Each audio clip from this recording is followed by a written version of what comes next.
I would recommend Studyiq mock interview very highly, and the experience was very good. The arrangement of the institute and the coordination of the faculty members, they were really good.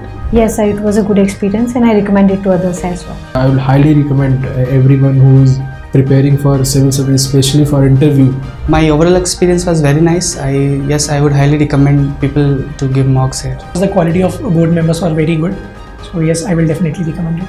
Definitely the interview experience was very good. It was an overall nice experience, and yes, I would be recommending it to others as well. Yes, ma'am, certainly. Yes, I would recommend. I would definitely recommend. I will recommend you highly that you should have once a conversation in Studyiq as well.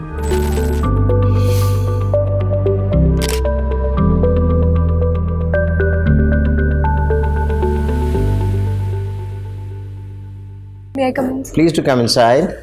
Good morning, ma'am. Good morning, sir. Good morning. Please do have a seat, Vijaylakshmi. Thank you, sir. So how are you, Vijaylakshmi, today? Sir, I am fine. Thank you, sir. You fine? Yes, sir. Good. So Vijaylakshmi, you had your breakfast today? Yes, sir. What was there for breakfast? Sir, it was poha. Poha. What do people eat poha? Sir, and my wife also makes sure that I eat poha. But why do people eat poha? Sir, I actually had mock in Sankalp, so they have made it. So perhaps the nutritional value of the poha, that it is made of the coarse grain, maybe. Okay. Maybe or it is? So it is made of rice, I believe, not the coarse grains. Okay. Yes, sir. ठीक है. So you're well fed, and we expect that you'll show a lot of energy while interacting with us, huh? Yes, sir. So this is your first mock, or you've given mocks before this? So I have given 3 mocks before. 3 mocks. So what have you learned from the previous 3 mocks? So there were few things which were being told to me. Yeah, tell me 2 only. So the first was with respect to my response to the questions, that when a question is being asked, I should take a pause of few seconds. Okay, good. That's good. Absorb. That's right. And second? So second was with respect to maintaining calm and composure and smiling in the mock interview. Okay. So you got the best of the tips that anyone could have given you. That's wonderful. I was very impressed that you have done law. Yes, sir. So when we do law, what do you think is freedom of speech? So freedom of speech is one of the fundamental rights guaranteed under Article 19. And so it allows people to express freely without any hindrances or obstacles from the government. But sir, that is not absolute, and it is governed by various restrictions which are being present under Article 19. So when we look at Allahabadia case, Tanveer Allahabadia, how do you think his freedom of speech was okay? He was allowed to say what he said? So although whatever he said, that was not something which is acceptable to the society, and he should have maintained restraint given the fact that he was delivering this speech on a platform where it had access to the large number of people. Okay. So do you propose that there should be some censorship so that these kind of incidents don't take place? And the Supreme Court, everybody is dragged into it. So we can nip the evil in the bud instead of having it coming into the public and then nixing it. So certainly there should be some content and social media regulation which should be put in place. For instance, the content regulation can be done with respect to the age appropriate viewership of the content. And apart from that, sir, the self-restraint should come from the OTT platforms within rather than a censorship from the government. That's a good thought that everybody is talking of self-restraint. If we have self-restraint, then there's no need for rules, regulations. So certainly, sir, rules does provide a way forward which the persons need to follow. But sir, if we put lots of censorship on freedom of speech and expression, sir, it can have spillover effect, and a slippery slope can be created which can be used further for other purposes in the future. For example? So for instance, if the government of the day might think that the thoughts are not appropriate according to their ideology, they might restrain that thing. So that can something which can hinder the freedom of speech and expression. But we are a democracy, we elect the government. If we find that the things are not appropriate, like what we saw in the present elections, the government in Delhi has been changed. Because probably the government felt that what they were promising was not being delivered. Now let me take you to another point on the slippery slope again. When Mamta, the Chief Minister, calls as a Mrityu Kumbh, how do you look at it? So although I am not aware that she has made this statement. Okay, my last question to you. So let's leave all this politics because this keeps on happening. Let me. My last question to you would be, how do you look at cartographic aggression? Are you aware of cartographic aggression? Yes, sir. The China which is changing the maps. I suppose you're talking about that. That's right. That's right. I'm talking of cartographic aggression. Very right. So how do you look at it? Sir, I believe the cartographic aggression is against the sovereignty of a state. The established borders which are being present between the countries, that needs to be respected between the nations. So give me some examples of cartographic aggression. So the one practiced by the China in the Arunachal Pradesh, and so in the past they have come up with the new maps in which they have included some portions of India. Okay, excellent. I'm so glad that you're aware of it. I enjoyed interacting with you, Vijaylakshmi, and I wish you all the best. Thank you so much, sir. Thank you. Who was Vijaylakshmi? Sir, she was the sister of Pandit Jawaharlal Nehru, and she was the first women president of United Nations General Assembly. Okay. Good. You have written in your draft that you have done a paper on Israel-Hamas conflict. Right, sir. Okay. Now, in this Israel-Hamas conflict, who is right and who is wrong, according to you? So, in wars, I think there cannot be one party which is right or wrong, given the fact that the ultimate casualties are done upon the people and who are the sufferers. But so if we look at the present context, it is mainly a territorial dispute which is continuing from the centuries. And so the present aggression by the Hamas on October 7, 2023, which it did, it had ultimately provoked the new series of war which has currently happened. So, sir, for the current thing, I believe Hamas should not have done or provoked Israel for this particular thing. But so ultimately, even the Israel should have maintained the principles of reasonableness, proportionality, as well as distinction while retaliating against the Hamas. What about the right of the Palestinians to have a state of their own? So certainly, I also support this idea that there should be a state for Palestinians as well, as it has been outlined in the two-state solutions of the United Nations. Good. Yes, sir. That's right. Your subject is law. Yes, sir. Selection and appointment of the Chief Election Commissioner and the Election Commissioners. You have a law. Recently, Chief Election Commissioner and perhaps one other commissioner were appointed under this law. Okay. But there is a controversy about the composition of the committee, selection committee. It consists of Prime Minister and a cabinet minister to be chosen by him and the leader of the opposition. Do you think this composition of this committee, I'm not asking about the decision of the committee, this composition of the committee, is it constitutionally correct? So the Supreme Court verdict, it has only said that till a law has been made by the Parliament. No, I didn't ask I didn't ask about the Supreme Court. I know that. That is not the issue. Whether the Parliament made law which contains this particular provision for the composition of the selection committee, whether that is in accordance with the Constitution or whether it violates any particular part of the Constitution. So the basic feature of our constitution is free and fair election. And so for that, I believe the committee which leads to the selection of the election commissioners, that should be more democratic. And so the justice should not only be done but seen to be done. And for that, I think the perception matters a lot in democracy. And for that, sir, I believe... You are a law student. So I was asking you a question about law. As a law student, how do you look at it? Whether it is constitutionally correct or whether it is violative of any part of the Constitution. That is the question which I asked, not about other things. Yes, sir. So I think there are two perspectives to it. So one is the legislative domain of the government, wherein they can enact any particular law. But so that should stand the test of the basic structure. And so free and fair election is one of the part of basic structure. So if it infringes that, I would not support this thing, sir. Okay.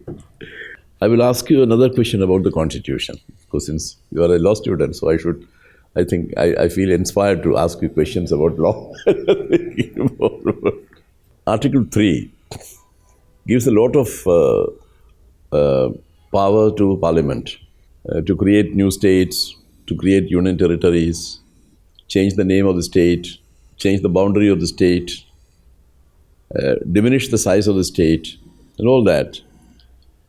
All these things, these powers have been given to Parliament under Article 3 of the Constitution. But my question is, does this article give power to Parliament to convert a whole state into a union territory? So Article 3 does provide for the reorganization of state, that they can either increase or decrease the area of a state. And so the recent case wherein the state of Jammu and Kashmir has been converted into a union territory is being done under Article 3 itself. Did you understand my question? Yes, sir. My question is whether this article empowers or gives power to Parliament to convert a whole state into a union territory. So although it is not explicitly mentioned, it only mentions few of the provision that No, that is why I asked you this question. If it were explicitly mentioned, there is no question of asking you this. That is the thing. Yes, sir. Yes or no, that is the answer, In law, that is how it is. So I think it can change. It can. Yes. Okay. Sir. But you must go back and read that article again. Sure, sir. And then I'm sure you will change your opinion after that. Okay? Hello, Vijaylakshmi. Hello, ma'am. How are you feeling? Ma'am, I'm fine, thank you. Okay, so you come from Fatehabad. Yes, ma'am. Can you tell me the reason why it has been named so? Ma'am, it was named by Firoz Shah Tughlaq on the name of his son, who was Fateh Khan. So the name comes Fateh and Abad, Fatehabad. All right. And what is this art journaling that you enjoy doing? Ma'am, it is, I do it occasionally wherein I pen down my thoughts, wherein either some event which has impacted me or which has impacted someone else's life. And ma'am, while doing so, I also use some artistic expression in it to decorate that piece of journal. So ma'am, here comes it, art like journaling. Caricature or doodling? Yes, ma'am. So how would you doodle today's panel? Yeah? Yes, ma'am. Would you find a place in your journal? Yes, ma'am. The first mock which I had given, I had doodled about that one. All right. Nice. And how is journaling different from diary writing? Ma'am, diary writing can be something which is a continuous process wherein people write their diaries for daily happenings. But ma'am, even in journaling, there can be various forms, and diary writing can be one of the form of journaling. But when you do it occasionally, or not with respect to specific, not with respect to your daily schedule, but even you mentioned about the events, I think that is a broader aspect which can be covered into the journaling part. So what was Bentham's definition of jurisprudence? Sorry ma'am, I am unable to recall at the moment. All right. How would you look at Russia-Ukraine war from the perspective of international law? Ma'am, from the perspective of international law, there is one principle which is enshrined in UN Charter, that is right to self-determination and also maintenance of peace and non-aggression. So if any nation violates that thing, that goes against the spirit of international law itself. So ma'am, the steps which have been taken by Russia to annex various territories of Ukraine, that can be considered as violative of international law. And how is Russia defending itself using the same UN Charter? Can you elaborate on that? Yes ma'am. Ma'am, Russia is basically talking about the right to self-defense, wherein it is apprehensive of the NATOization of its border. So it wants to maintain a buffer between the NATO nations. Which article talks about self-defense? Ma'am, Article 51 of the UN Charter. All right. So how is culture and identity of Haryana different from that of Punjab? Since you have lived partially in both, I would want to understand from you, how is culture and identity of Haryana distinct from that of Punjab? Give me 3 pointers. Ma'am, one difference in culture is with respect to the language. In Haryana, it is mainly composed of Jat, which speaks Haryanvi language, and in Punjab, we have Punjabi. You said Jat speak Haryanvi language. What does that mean? What do other people speak there? Ma'am, it is also not a homogeneous state, but mainly it is perceived that it is Jat-dominated state, and Haryanvi is a language which is spoken by most of the people. But ma'am, apart from that, other castes are also there which speak Punjabi and even Hindi. And other indicators? Ma'am, second is with respect to the dressing sense of the people. Ma'am, in Punjab, we have the suits and the kurta pajama which is being worn mostly. But in Haryanvi rural society, ma'am, women also wear the lehenga choli. That is daily life? Yes, ma'am, it is worn in daily life, mainly in the rural areas. But in urban areas, that is more or less... Okay. Third? Ma'am, I am unable to think of any other thing. Okay. So you've also worked on climate change and displacement of people. Did you also look at it from a gendered perspective? Yes, ma'am. And what were your key observations there? Ma'am, first is that climate change disproportionately impacts the women. Ma'am, mainly because first they do not have access to the economic resources as their men counterpart have, which ultimately denies them right to make any choices when they are being displaced. Ma'am, second is climate change, like women are more into the household activities and also in the agriculture, which are worst affected by the climate change, for instance the pollution. So that disproportionately impact their health as well. So since you speak of impact on the health of women, there are certain specific impacts of climate change on maternal health. Can you point out? Ma'am, I am not exactly sure of the specific impact on maternal health. All right. Thank you, Vijaylakshmi. Thank you, ma'am. Afternoon, Vijaylakshmi. Hope you are doing fine. Yes, sir. So you like to practice meditation? Yes, right? sir. So do you think that meditation can improve emotional quotient and spiritual quotient together? So it can if it is performed over a sustained period of time, because meditation deals with our power of concentration as well as awareness of oneself. Okay. Can you differentiate between emotional quotient and spiritual quotient? So emotional quotient would be how we react to various situations where our emotions are involved, such as when we are sad or when we see something which impacts us deeply. But when it comes to spiritual quotient, I think that is more broad in nature, and it deals with that how we interact with the society and how we have relation with our own inner self. Okay. So you have wrote a paper on international war crimes. Yes, right? sir. So there is a age-old saying that everything is fair in love and war. And what war crimes have been done right now, at least 1,000 times more gruesome war crimes were committed when Japan invaded Korea. Still today we don't have any legislation. And according to the words of former UN Secretary General Ban Ki-moon, he said that Israel has always got something when it has waged war. The 6 Days War, the Kamar Pukur War. So I'm taking a little bit negative stance that Israel should go for war. How can you counter me? Because you have also won a Mediator Prize in Meditation and Negotiation competition. So if I'm advocating for Israel, that Israel always got when it has waged war against Palestine, how would you counter me? Because I am a nationless state after World War II. So if I want to have a home for me, I have to wage war. So how can you counter me in that? So my first point would be that an eye for an eye makes the whole world blind. Okay. So going by this principle, we should never settle things through the aggressive means. Rather, we should opt for more peaceful things, because given the fact that the Palestine would be the neighbor of Israel, and peace in the neighborhood is the one of the foremost thing which would benefit a nation in the longer run. And so second would be that the war not only impacts the other nation, but it also leads to the killing of people of one's own nation. So there, sir, it also loses demographic dividend of their nation as well. And you have also done a paper on climate change and displacement of the people. So can you please tell me the role of climate change in the Sahel and Sudan region of Africa and its link to the spread of Al-Qaeda in that region? So those regions are mainly hit by the drought, which has been drought and the desertification, which has been accelerated by the climate change. And so due to this, the resource crunch is being faced there. And so by taking advantage of such loopholes, the extremist ideology often leads people towards against each other. So perhaps that could be... So what loopholes? Can you please elaborate?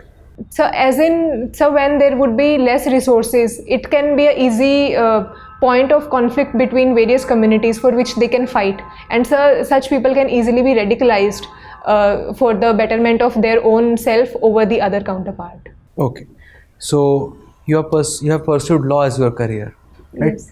So please tell me, from a lawyer's perspective, should justice be restorative or reformative? So justice, the end goal should always be reformation. Okay. So although the immediate focus is to remove the harm element from the society and put them behind the bars. Okay. So my last question to you is: capital punishment for a rape convict justified? Is it restorative or is it reformative? What will be your stance on this? So it is not reformative. Okay. But sir, it can. So I support this idea of capital punishment in rape and the other heinous crimes.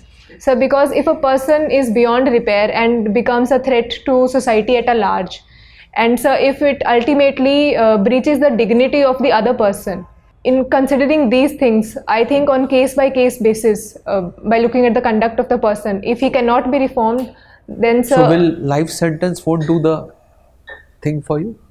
Sir, life sentence would also do the same thing, but sir, there should be some precedent in the society which can create deterrence among the larger masses. Okay, thank you so much, Vijaylakshmi.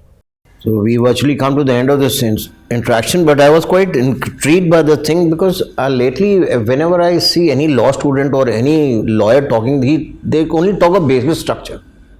So what is basic structure actually? How do you define it?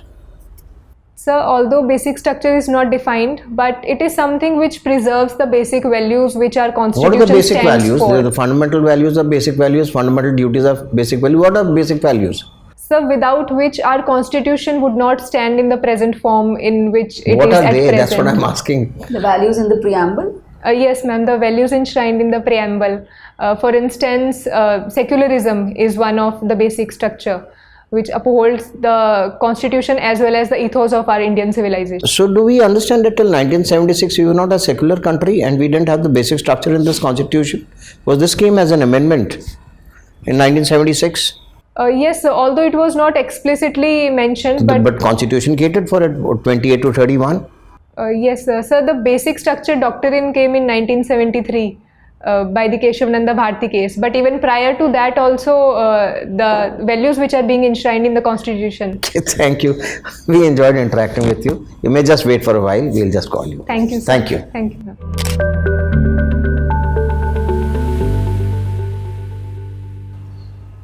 Please do have a seat, Vijaylakshmi. Thank you, sir. So now that you have the experience of many mocks and today being your another mock, so how do you think you performed today? So I think it was not up to the mark. When it comes to the legal questions, I think that I need to cover in more detail as well as more precise answers should have been given. Yeah, we partially agree with you. First is that we definitely agree to the later part when you say precise answer. That means a little more coherency in answers are definitely required. But at the same time, we wish to assure you only one thing. This is not a knowledge interview. We are looking at your personality. Because your knowledge has been adequately tested in prelims and the mains. So it is how do you deal with things now is what we are trying to see as a personality. So don't be worried that if you are not able to answer few things, like you didn't have answer of jurisprudence. Yes. But you didn't panic. That's the beauty.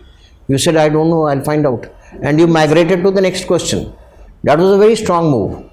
And that is what the personality is, because we know that you are not Google, you are not encyclopedia, that you will have all the answers. You are fully cognizant of it. But issue is to see when you are next to the wall, do you panic or not? Which you didn't, which was a great thing.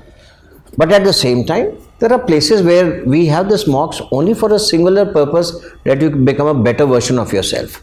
Yes. And that can happen only if we keep on learning from it. I'll take a couple of examples. Like when I opened up with you, I talked of cartographic aggression. Why were you fixated on China? Because your Byju's only talks of that China. Why not looking at Trump? What has he done to Gulf of Mexico? Why are we not looking at Nepal?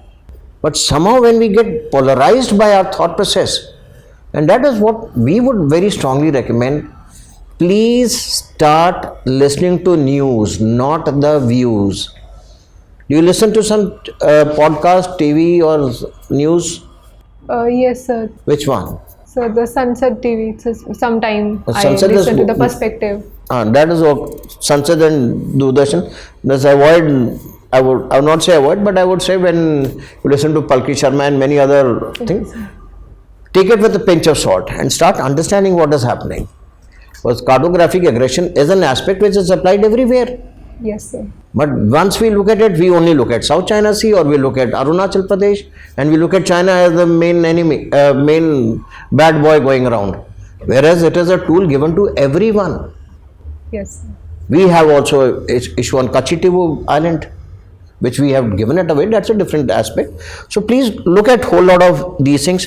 Freedom of speech, maybe we were looking at IT Act. Instead of we having our own opinions, there's an act given to us and you're a law student. You have to take that law and thoko it over there. But if we start, because panelists will take you, कभी अलाहाबादिया ले जाएगा, कभी वहाँ कुंभ में ले जाएगा, तो he is aware of it. But the thing is that you are a law student, you should be very focused on it. There are many other. Today nobody talked, the panel didn't badger with you NJSC and Collegium, which is another very important thing which for all the law students they will ask. Though sir asked about election commission and whether the election it was fair or not, maybe a little more clarity on those aspects would be required when we talk about what is basic structure and democracy वगैरह. Few aspects, and do understand eye for eye was a good reply, but we are living in a real politic world. We don't live in a utopian society. अगर if we say कि eye for eye सारे अंधे हो जाएंगे तो सारा संसार तो अच्छा हो जाएगा इधर ही. रूल रेगुलेशन सब खत्म हो जाएंगे. तो थोड़ा सा एक बार once you look at these video, try to get a little more focused answers. But we as a panel believe that you are an excellent child. Your selection is assured. You are a very good student. There are many places where you performed very well, rather extremely well. To even you had shown a lot of depth of knowledge. But the places that I have illuminated now are the places where you can work on. Sure, sir. And at the same time, you would have noticed that everything that ma'am talked of Haryana and Punjab because from DAF, I talked of law because of DAF, sir talked of DAF, he talked of DAF, everybody talks of DAF. So what we would recommend is take your DAF, your interview is on 4th of April. So you virtually have about 4 weeks in hand. We would very strongly recommend that next 4 or 5 days, don't give any mock walk. Take out at least 150 questions from this. 150 question निकालिएगा. क्या ODP है, क्या GI tag है, क्या law का क्या क्या provisions है, जो भी आपने किया है, and try to work on it. DAF is the main thing from where the questions will come. Your hobbies, what are your hobbies, what are you doing, everything is going to come out of it. And if you call out all these questions that we look at this DAF and we start thinking कि क्या पूछने का, law student है तो इसे ये पूछ लो, freedom of speech पूछ लो, ये पूछ लो, NJSC, Collegium, and that is how we work. So you can take advantage of it. This is your personality. So please work on it. And at the same time, there's a need to be a little coherent. We would recommend, do you read newspapers? Yes. Which one? So Indian Express and Hindu. So for the time being, continue with Indian Express and Hindu ki jagah probably for till 4th of April. Change it with Mint or this thing because nobody asked you on budget today. Yes. There may be lot many questions on budget. How the economy is moving, we are looking at Viksit Bharat. तो 2047 में कैसे कहाँ से पैसा आएगा, क्या होगा, GDP growth every day, things are going up down. So start reading those newspaper, and once you're reading the newspaper, you take a piece of paper and try to cull out sentences or from the main thing, the gist of every article. Article तो बहुत बड़े बड़े होते हैं. From there you get about 3 to 4 points which are working points. When you start doing that, then your answers will automatically become sharper. You will come to the focus directly instead of talking all around. You will immediately get focused. And like a good lawyer, thak se you will deliver the ordinance and the war is won. Otherwise, great job. You had done very well with us. you'd recommend follow these tips. Any points, ma'am? Anything, sir? Actually, I fully agree with what the chair has said. But I was a little surprised, when you answered a question put by him, that is about basic structure. See, basic structure, you initially, you were going here and there. But basic structure has, of course, it has not been defined. But they have specified what constitutes basic structure. Democracy, rule of law, independence of judiciary. These are some of the things, the court itself has listed out. Yes, sir. So how is it that a law student doesn't remember those things? So I started with secularism. Started and going around the bush, Preamble. I prompted preamble and you immediately bought it. Yes, sir. Perhaps I was focusing on the definition part rather than the constituents. No, you know that it has not been defined. That is the end of it. But they have specified these are things. These are the features, aspects of basic structure. That must be ready, in your mind. Yes, sir. Okay. Very good job, ma'am. Thank you. We enjoyed interacting with you, and we wish you all the best. And we expect a mithai ka dabba from It was you. a very good performance. We all appreciate it. Little smile will also add. मैं बताना भूल गया. You're wonderful. This thing, your English is good. You're very articulate, very candid. Add a smile, and once in a while try to look at the other panelists also. Okay. So because 70 to 80% the panelists who is interacting, maybe a good eye scan with others. जैसे मोदी जी करते हैं ना, बात करते हो सबको देखते रहते हैं, कोई सो तो नहीं रहा. So no panelist should be sleeping because everybody is evaluating you. Yes, sir. Wonderful. Good job. Thank you. God bless you. Thank you so much, sir. God bless. Thank you. You may leave. Thank you, sir.